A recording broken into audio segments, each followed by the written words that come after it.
జై తెలంగాణ కేసీఆర్ గారి నాయకత్వం కేటీఆర్ గారి నాయకత్వం తండ్రి నాయకత్వం జై తెలంగాణ. మిత్రులందరికీ నమస్కారం.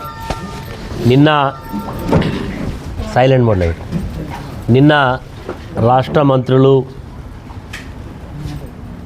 అదేవిధంగా జిల్లా మంత్రి దుద్దిల శ్రీధర్ బాబు గారు, అదేవిధంగా దామోదర రాజనరసింహ గారు అభివృద్ధి కార్యక్రమాల్లో ప్రారంభోత్సవాలు శంకుస్థాపనలకు వచ్చిళ్ళు, సంతోషం. కానీ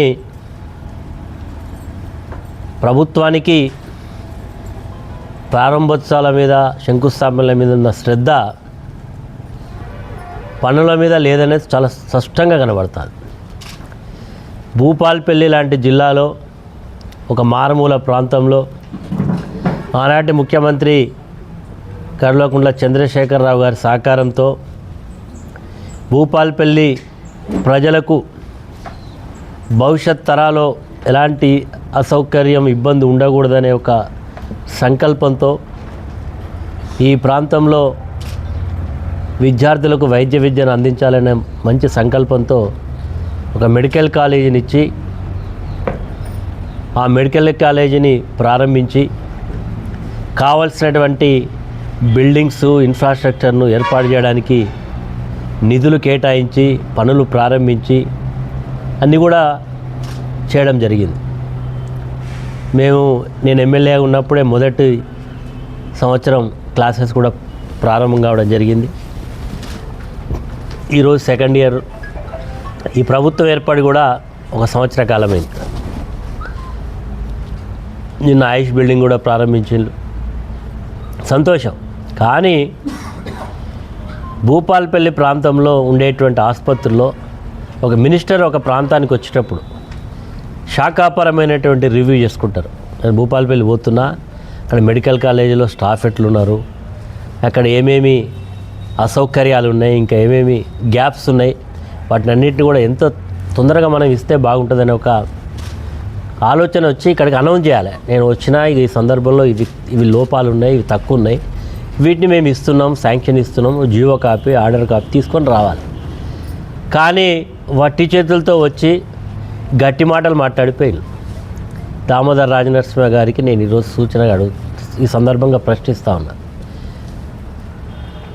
ఈరోజు గత ప్రభుత్వం శాంక్షన్ చేసినటువంటి పనులకు టెండర్ ఆ రోజు పూర్తి చేసినాం, ఆ రోజు కాంట్రాక్ట్ అవార్డు అయింది, పనులు కూడా ప్రారంభించే దశలో ఎన్నికలు వచ్చినాయి. దానికి మీరు శిలాఫలకం వేసారు. అదేవిధంగా ఈరోజు మెడికల్ హాస్పిటల్లో భూపాల్పల్లి ఏరియా హాస్పిటల్లో ఎంఆర్ఐ లేదు, సిటీ స్కాన్ లేదు, దాదాపు ఒక 10 డెంటల్ డాక్టర్ లేరు, ఈఎన్టీ లేరు, ఆప్థమాలజిస్ట్ లేరు, ఇంకా చాలా, అదేవిధంగా వెంటిలేటర్స్ లేవు. ఇవి భూపాల్పల్లిలో వెంటిలేటర్స్ ఏదైనా ఎమర్జెన్సీ కేసు వస్తే వెంటిలేటర్ లేక హన్మకొండ ఎంజిఎంకి రిఫర్ చేయాల్సిన పరిస్థితి వస్తూ ఉన్నది. వీటి మీద మీరు రివ్యూ చేసుకొని వచ్చి ఒక 25 వెంటిలేటర్స్ ఇస్తున్నాం, ఎంఆర్ఐ శాంక్షన్ చేస్తున్నాం, సిటీ స్కాన్ శాంక్షన్ చేస్తున్నాం, 10 మంది డాక్టర్స్ లేరు, వాళ్ళ నియామకం చేస్తూ ఉన్నాం, ఆయుష్ హాస్పిటల్ ప్రారంభిస్తున్నాం, స్టాఫ్ని ఇస్తూ ఉన్నాం, మెడికల్ కాలేజ్ ప్రారంభించడం, విద్యార్థులకు అక్కడ హాస్టల్ ఫెసిలిటీ లేదు, గర్ల్స్ హాస్టల్ లేదు, బాయ్స్ హాస్టల్ లేదు, హాస్టల్ బిల్డింగ్స్కు శాంక్షన్ ఇస్తున్నాం, పనులు ఇవి చెప్పకుండా ఆయారాం గయారాం లెక్క వస్తుంది పోతుంది. ఏం మెసేజ్ చేయదలుచుకున్నారు భూపాల్పల్లి ప్రజలకు? భూపాల్పల్లి ప్రజలు ఏమన్నా అమాయకులు, ఇక్కడ ఉండేవాళ్ళు ఏది చెప్తే అది డూడు బసవన్నలాగా తలుపుతారని భావిస్తూ ఉన్నారా? నిజంగా మీకు చిత్తశుద్ధి ఉంటే తక్షణమే వీటిని శాంక్షన్ చేయమని చెప్పి భూపాల్పల్లి ప్రజల పక్షాన డిమాండ్ చేస్తున్నాం. ఈరోజు స్థానిక శాసనసభ్యుడి గారికి ఆ రోజు కేసీఆర్ గారు మైనార్టీ రెసిడెన్షియల్ స్కూల్స్ వచ్చినాయి. ఇక్కడ ఫస్ట్ స్కూల్ వచ్చింది, తర్వాత ఇంటర్మీడియట్ స్థాయికి అప్గ్రేడ్ చేయడం జరిగింది. 2 ప్రైవేట్ బిల్డింగ్స్లో నడుస్తూ ఉన్నాయి. ఆ బిల్డింగ్ ఓనర్సు మా పార్టీకి సంబంధించినటువంటి నాయకులు. వాళ్ళు ఇమీడియట్గా ఖాళీ చేయాలి బిల్డింగ్స్. అరే వసతులు సరిగ్గా లేక ఇప్పటికే ఇబ్బంది పడుతూ ఉన్నారు. నీకు నిజంగా చిత్తశుద్ధి ఉంటే మెడికల్ కాలేజీకి సంబంధించినటువంటి హాస్టల్లో చదువుకునే విద్యార్థులు ఈ అకాడమిక్ ఇయర్ సెకండ్ బ్యాచ్ వచ్చినప్పుడు, ఎందుకంటే మెడికల్ కాలేజ్ చదువుకునే వాళ్ళు 80-90% బయట ప్రాంతాల నుంచి వచ్చే వాళ్ళే ఉంటారు. ఎందుకంటే ఇది ఆల్ ఇండియా లెవెల్ ర్యాంకింగ్, తర్వాత సీట్ సెలెక్షన్ అంతా కూడా కంప్యూటరైజేషన్ జరుగుతుంది. కాబట్టి ఇక్కడ ఒక 10-15% మాత్రమే లోకల్స్ ఉంటారు. మిగతా వాళ్ళంతా కూడా హైదరాబాద్కి వెళ్ళి వచ్చేవాళ్ళు, మహబూబ్నగర్కి వెళ్ళి వచ్చేవాళ్ళు, లేవు రాజస్థాన్ నుంచి వచ్చేవాళ్ళు, మధ్యప్రదేశ్ నుంచి వచ్చేవాళ్ళు ఇలా ఉంటారు. వాళ్ళకి ఫెసిలిటీ లేదు, హాస్టల్ ఫెసిలిటీ అంటే నిజంగా నీకు చిత్తశుద్ధి ఉంటే వాళ్ళకి హాస్టల్ ఫెసిలిటీ ఫుల్ ఫ్లెడ్జ్గా ఏర్పాటు చేయి. నీ యొక్క కక్ష ఎందుకు? నువ్వు ఎమ్మెల్యే అయిన కాడి నుంచి మా బీఆర్ఎస్ పార్టీ కార్యకర్తల మీద కక్షపూరితంగా వ్యవహరిస్తూ ఉన్నావు. ఎవరిని ఎక్కడ ఇబ్బంది పెట్టాలని చూస్తూ ఉన్నావు. ఈరోజు నీకు కలెక్టర్ ఆఫీస్లో చాలీసాలని వసతులతో ఇమీడియట్గా దానికి టెండర్ లేదు, దానికి శాంక్షన్ లేదు. అక్కడ ఏదో అది నీ ఆస్తి కాదు, అది కార్పొరేషన్ ఆస్తి. సింగరేణి కాలనీకి సంబంధించినటువంటి బిల్డింగ్లో నువ్వు కూడా హడావుడిగా చేసి ఇమీడియట్గా ఖాళీ చేయాలని చెప్పి ఒత్తిడి చేస్తాను అధికారులను. నీకు నిజంగా చిత్తశుద్ధి ఉంటే మెడికల్ కాలేజీకి సంబంధించినటువంటి విద్యార్థులను పెట్టి అక్కడ దాని మీద లేదు నీకు శ్రద్ధ. కక్షలు చేయాలి, కక్షలు సాధించాలనేటువంటి శ్రద్ధ తప్ప ప్రజలకు మేలు చేయాలనే సంకల్పం లేదు. వాటి మీద దృష్టి పెట్టండి. మీకు ప్రజలు అవకాశం ఇచ్చిండ్రు, 1 సంవత్సరం అయిపోయింది, 4 సంవత్సరాలు ఇంకా మీకు టైం ఉన్నది. దాని మీద దృష్టి పెట్టకుండా మరి ఈరోజు ఆర్భాటాల మీద దృష్టి పెడతా ఉన్నారు. ఇంకొక ఆశ్చర్యకరమైన విషయం ఏంటంటే, నేను గతంలో శాసనసభ్యుడిగా ఉన్నప్పుడు తీసుకొచ్చినటువంటి పనులు నేను ఒకటే శిలాఫలకం వేసిన. ఆనాడు గౌరవ మంత్రి కేటీఆర్ గారిని తీసుకొచ్చి ఒకటే ఫౌండేషన్ వేసి, ఆ ఫౌండేషన్కు దాదాపు భూపాలపల్లికి మరి సిఎస్ఆర్కి మన ఏ ఫండ్ అమ్మా మీ TSF తెలంగాణ FIDC కింద దాదాపుగా 1,121,84,120 కోట్ల మొత్తం గ్రాంట్లు దాదాపు 121 కోట్ల రూపాయలు, 122 కోట్ల రూపాయలు శాంక్షన్స్ ఇచ్చినాం. ఫేజ్ 1, ఫేజ్ 2 ఇట్లా CDA అనేక శాంక్షన్స్ కింద ఇచ్చినాం. అదేవిధంగా ఒకటే శిలాఫలకం వేసినాం. మేము ఒకటే శిలాఫలకం వేసి అన్నీ కూడా ప్రారంభించి వర్క్ స్టార్ట్ చేయించినాం. కాంట్రాక్ట్ అవార్డు అయిపోయింది, కాంట్రాక్టర్లు పనిచేస్తూ ఉన్నారు. అదేవిధంగా DMFT కింద కొన్ని, CSR కింద కొన్ని, సింగరేణి ఫండ్స్ నుంచి కొన్ని, ఇట్లా అనేక ప్రోగ్రామ్స్ చేసినాం. కానీ మన ఎమ్మెల్యే గారు వచ్చినాక గల్లీ గల్లీకి ప్రారంభోత్సవాలు అవుతున్నాయి. ఆయన ₹1 తెచ్చింది లేదు, ₹1 శాంక్షన్ చేయించింది లేదు. కానీ ప్రతి వాడకు పోయి శిలాఫలకాలు పెట్టి మరి ఆర్భాటాలు చేస్తూ ఉన్నాడు. అయ్యా, ఆర్భాటాల మీద ఉన్న శ్రద్ధ నిధులు శాంక్షన్ చేయించడంలో మీరు ప్రయత్నం చేయండి. భూపాలపల్లికి నేను ఆ రోజు ఎక్కడైనా నేషనల్ హైవేస్ మొత్తం కూడా టౌన్ అంతర్భాగంలో వెళ్తే యాక్సిడెంట్స్ ఇట్లా అవుతాయని చెప్పి ఆ రోజు ప్రభుత్వాన్ని ఒప్పించి బైపాస్ రోడ్ను శాంక్షన్ చేయించడం జరిగింది. ల్యాండ్ అక్విజిషన్ ఫైల్ కూడా ప్రాసెస్లో ఉన్న సమయంలో ఎన్నికలు అయినాయి. మరి ఇప్పటి వరకు కూడా ₹1 ల్యాండ్ అక్విజిషన్కు మీరు చేయలే. నేషనల్ హైవేస్ రూల్స్ ప్రకారం మీరు ఎక్కడైనా చూడండి, జిల్లా హెడ్ క్వార్టర్ నుంచి సెంటర్ కాకుండా బైపాస్ చేసుకొని వెళ్తాయి. నేను గతంలో నితిన్ గడ్కరీ గారిని, మినిస్టర్ గారిని కలిసినప్పుడు వారు చెప్పారు, ఆ రోజు వారు చెప్పింది ఏంటంటే ఈ శాంక్షన్ ఇస్తూనే వారు ఏమన్నారంటే మీరు బైపాస్కి సంబంధించి మీరు ల్యాండ్ యాక్విజిషన్ చేయండి, మేము నేషనల్ హైవేస్ టేకప్ చేసి ఆ యొక్క పనులు మేము పూర్తి చేస్తామని చెప్పాను.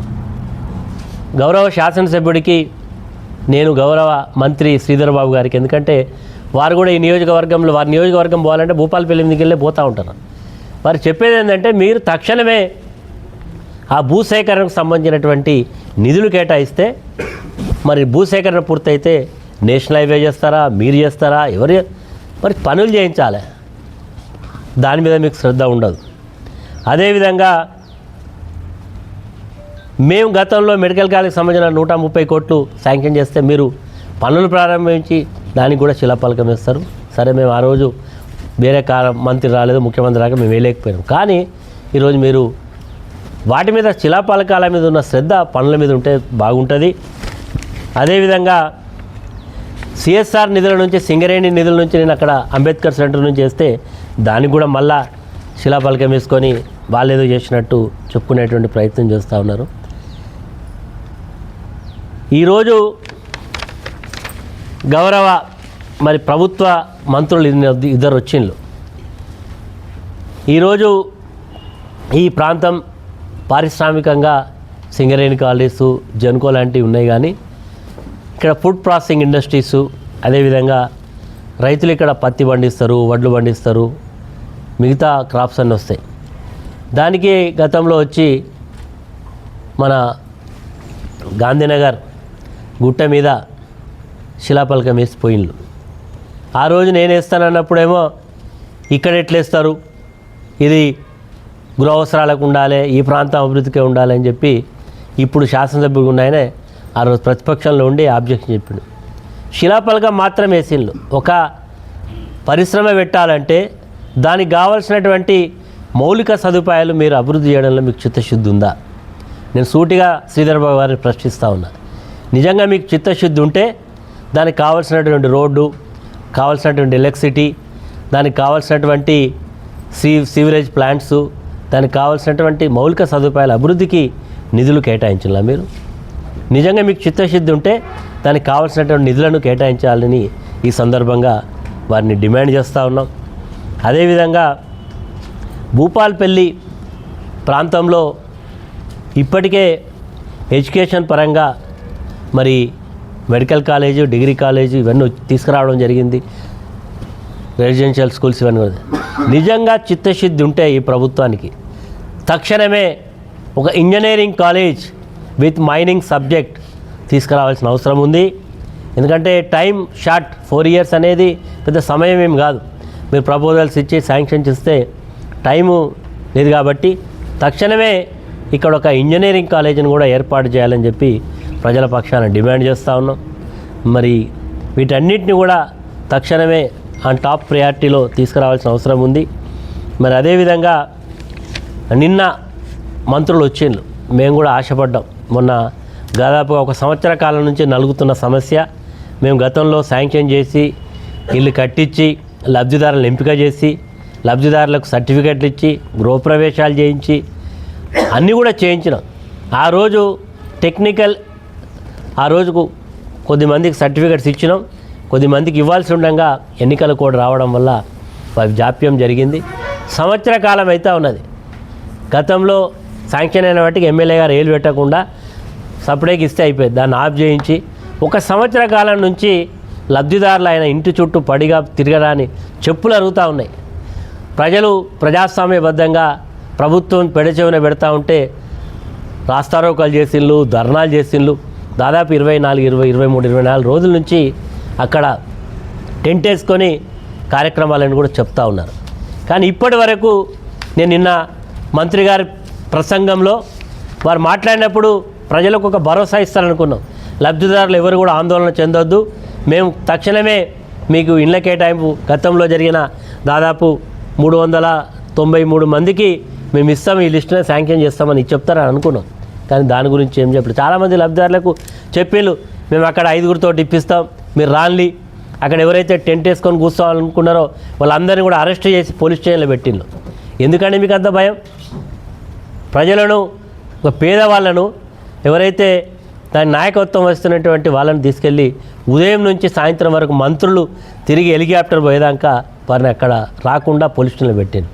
ఇదేనా మీ యొక్క ప్రజాస్వామ్య ప్రభుత్వం? ఇదేనా ప్రజాపాలన అంటే? దమ్ముంటే జవాబు చెప్పాలి. ఇందులో జవాబు చెప్పకుండా ఎవరినైతే ప్రశ్నిస్తారనుకునే వాళ్ళను పోలీస్ స్టేషన్లో పెట్టడం ఇదేనా ప్రజాపాలన అని చెప్పి సూటిగా ప్రశ్నిస్తూ ఉన్నాం. అయ్యా, ఈరోజు మీకు ప్రజలు అవకాశం ఇచ్చింది. ఎంతసేపు కేసీఆర్ గారిని బదనాం చేయాలి, కేసీఆర్ గారిని ఏ రకంగా ప్రజలను డిమారలైజ్ చేయాలనేటువంటి కుట్ర తప్ప మీకు పరిపాలన మీద శ్రద్ధ లేదు. ఎన్నికల వాగ్దానాలు అమలు చేయడంలో మీకు సంకల్పమే లేదు.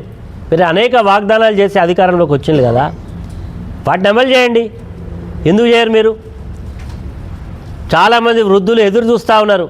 భర్తలు చనిపోయిన వితంతువులు ప్రభుత్వం వచ్చి సంవత్సరం అయింది, ఒక్క కొత్త పెన్షన్ రాలే, ఒక్క వ్యక్తికి కొత్త పెన్షన్ ఇయ్యలే. ఇవ్వకపోగా 2000 పెన్షన్ 4000 చేస్తామన్నారు. చేసినా మీరు 4000 మాట అతి దేవుడెరుగు. ఈ మధ్యకాలంలో భర్తలు చనిపోయిన వితంతువులు, ఈ మధ్యకాలంలో వయసు పెరిగి వచ్చిన వృద్ధాప్యం వచ్చినటువంటి అర్హులైన లబ్ధిదారులు ఎవరికి ఇవ్వలే. ఆ రోజు ఇద్దరికి ఇస్తాడు, అవ్వకిత్తా అయ్యకిత్తా, ఇద్దరికిత్తా, ముగ్గురికిత్తా. ఏమైందా రేవంత్ రెడ్డి? ఇయ్యి, ఎందుకు ఇవ్వను? శాసనసభ జరుగుతున్నది కదా, వాడిని బొక్కలేస్తా వీడిని బొక్కలేస్తా, ఇవేనా నువ్వు మాట్లాడేది? ఇదేనా నువ్వు చెప్పేది? వీటి మీద దృష్టి పెట్టవా? పెట్టాలని చెప్పి సందర్భంగా డిమాండ్ చేస్తున్నాం. అనేక హామీలు ఇచ్చి అధికారంలోకి వచ్చారు కదా, మా మహిళలకు ఆశ పెట్టించారు. మేము పెళ్లి చేస్తే కళ్యాణ లక్ష్మి ఇస్తే తులం బంగారం ఇస్తా అన్నాడు. ఈ సంవత్సర కాలంలో పెళ్ళిళ్ళే కాలేదా? పెళ్ళిళ్ళైనా ప్రతి ఆడబిడ్డ ఎదురు చూస్తున్నది కదా తులం బంగారం కొరకు. ఇవ్వరా తులం బంగారం? నాటేయక ముందేమో 2 పంటలకు 2 అందరికి వడ్లకు మద్దతు ధర 500 ఇస్తా అన్నాడు. నాటేసినాక సన్న వడ్లని. ఈ ప్రభుత్వం యొక్క పబ్లిసిటీ ఎట్లుందంటే మల్టీనేషనల్ కంపెనీస్ అంటే అడ్వర్టైజ్మెంట్ చేస్తారు, తర్వాత కింద ఉంటుంది షరతులు వర్తించడానికి. రేవంత్ రెడ్డి గారి పరిపాలన కూడా షరతులు వర్తించను. రుణమాఫీ కాలేదని ఎక్కడైనా అడిగితే ఎదురుతూ దబాయిస్తూ ఉన్నారు. రైతు బంధు రాలే, ఈరోజు ఆడపిల్లల స్కూటీలు రాలే, ఇందిరమ్మ ఇళ్ళు ఊరిస్తూ ఉన్నారు. వచ్చినాయి సంవత్సర కాలం నుంచి ఊరిస్తూనే ఉన్నారు. తక్షణమే మరి మీకు చిత్తశుద్ధి ఉంటే ఆ ఇండ్ల కేటాయింపు విషయంలో కూడా పారదర్శకంగా అత్యంత పేదవాళ్ళకు మొదటి ప్రియారిటీలు ఇస్తే బాగుంటుంది అని ఈ సందర్భంగా ప్రభుత్వాన్ని డిమాండ్ చేస్తున్నాం. ఇంకా చాలా విషయాలు ఉన్నాయి, ఇంకా మరొక సందర్భంలో మిగతా విషయాలు మాట్లాడడం జరుగుతుంది. కానీ ఈ ప్రభుత్వానికి, ఈ ముఖ్యంగా మన శాసనసభ్యుడికి శిలాఫలకాల మీద ఉన్న శ్రద్ధ పని చేయించడం లేదు. నేను గతంలో శాసనసభ్యుడికి ఉన్నటువంటి చేయించిన పనులకే ఆయన శిలాఫలకాలు వేసుకోవడానికి ప్రాధాన్యత ఇచ్చే ప్రయత్నం చేస్తూ ఉన్నాడు. మరి వాటి మీద కాకుండా నిజంగా ఈ ప్రాంతం వెనుకబడ్డ ప్రాంతం, ఇంకా చాలా అభివృద్ధి కార్యక్రమాలు చేసుకోవాల్సిన అవసరం ఉందని సందర్భంగా చెప్తూ ఈరోజు చివరిగా ఒకటే చెప్తా ఉన్నా. ఈరోజు ఈ ప్రాంతంలో గోదావరి, మానేరు, సరివాగు, మోరంచ ఈ ప్రాంతంలో గతంలో నేను శాసనసభ్యుడిగా ఉన్నప్పుడు కూడా స్థానిక అవసరాలకు ఎవరికైనా ఇల్లు కట్టుకుంటే వాళ్ళ వరకు ఓకే శాండు కొంత వెసులుబాటు ఇచ్చారు. కానీ ఈరోజు ఎట్లయిపోయిందంటే ఈ జిల్లాలో రోజు అనేక కథనాలు వస్తూ ఉన్నాయి, మీడియాలో కథనాలు వస్తున్నాయి, సోషల్ మీడియాలో వస్తూ ఉన్నాయి. ఇదంతా కూడా ఇసుకాసుల రాజ్యం అయిపోయిందని, మొత్తం కూడా ఇక్కడ నుంచి ఇసుక అక్రమంగా తరలిస్తూ ఉన్నారు. దానికి మరి ఇన్ని రాసిన ప్రభుత్వ యంత్రాంగానికి ఇలాంటి కార్యక్రమాలు ఏం కనబడతలేవో మరి, లేకపోతే మరి వారికి భయమవుతూ ఉన్నదో నాకేం అర్థమవుతలేదు. ఈరోజు విచ్చలవిడిగా ఇక్కడి నుంచి ఇసుకంతా కూడా అక్రమ రవాణా జరుగుతూ ఉన్నది. దాని విషయంలో జిల్లా యంత్రాంగం తక్షణమే స్పందించాలని కూడా ఈ సందర్భంగా డిమాండ్ చేస్తా ఉన్నాం. ఎందుకంటే విచ్చలవిడిగా ఇలా శాండ్ తీస్తే భూగర్భ జలాలు అడుగంటుతాయి. ఇప్పటికే open cast mining, Singareni mining వల్ల భూగర్భ జలాలు చాలా అడుగంటినాయి. చాలామంది రైతులు వాపోతూ ఉన్నారు, మంచిగా నడిచే బోర్ ఎండిపోయిందని చెప్తా ఉన్నారు. నిజంగా ఇదే పరిస్థితి కొనసాగితే ఈ ప్రాంతం అంతా కూడా ఎడారిగా మారే అవకాశం ఉన్నది. దయచేసి అధికారులు దీని మీద దృష్టి పెట్టండి. అవకాశం ఉంది కదా అని మొత్తం కూడా విచ్చలవిడిగా ఈ శాండ్ అంతా కూడా మరి తీసుకెళ్లేటువంటి వాళ్లకు వాళ్ళ పార్టీ కార్యకర్తల యొక్క డైరెక్షన్లు నడుస్తూ ఉన్నాయని ఈరోజు ఏ పేపర్ చూసినా ఏదో ఒక పేపర్లో తీసుకెళ్ళేటువంటి వార్త లేదు. కాబట్టి దయచేసి దీని మీద దృష్టి పెట్టాలని చెప్పి సందర్భంగా డిమాండ్ చేస్తున్నాను.